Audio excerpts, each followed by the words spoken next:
Sinipin naman natin ang Pasay City Market. Dinalaw naman ni Giselle Ricaport.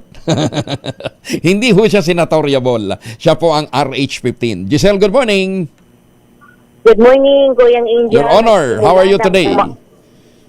How are you today, Your Honor? Kuyang Angel, Sige. Sabi ko kasi hindi ka senatoriable. Ikaw si Giselle Ricaport. sorry Kuyang Angel, napakaingay dito. Ganun ba? Sige, go ahead. Kuyang Angel, nagsimula na bumaba yung presyo ng isda dito sa Pasay City Public Market matapos yung paggunita natin sa mahal na araw.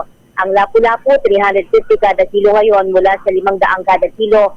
Salay-salay, 400 kada kilo mula 420 kada kilo. Ang hasa-hasa naman 420 kada kilo ngayon mula 450 pesos. Ang bisugo nagmahal din sa 450 kada kilo o nagmura na sa 450 kada kilo mula sa 480 kada kilo hanggang 500. Ang liwas 200 na lang ngayon, mas mura ng 40 kada kilo mula sa 240 pesos. Ang sapsap naman 320 kada kilo mula 360 pesos kada kilo noon. Ang galunggong bumaba na rin ng 40 kada kilo, 240 pesos na lang ngayon. Dalagang bukid, 240 pesos din ang kada kilo mula sa 300. Ang maya-maya, 120 kada kilo mula 140 kada kilo. Ang matambaka, 240 kada kilo mula 250 pesos.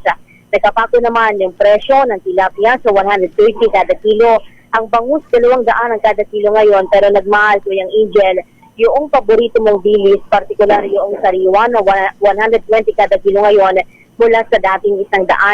Ang karne naman ng baboy, partikular ang liempo, nagmahal pa sa 450 kada kilo mula sa dating 400. Ang pigi at kasin, 370 kada kilo ngayon mula 350 pesos.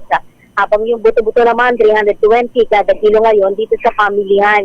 Ayon sa mga retailer, hindi raw nila kayang ibaba sa MSRP ng Agriculture Department ang retailer dahil tumaas din yung hango nila sa mga suppliers.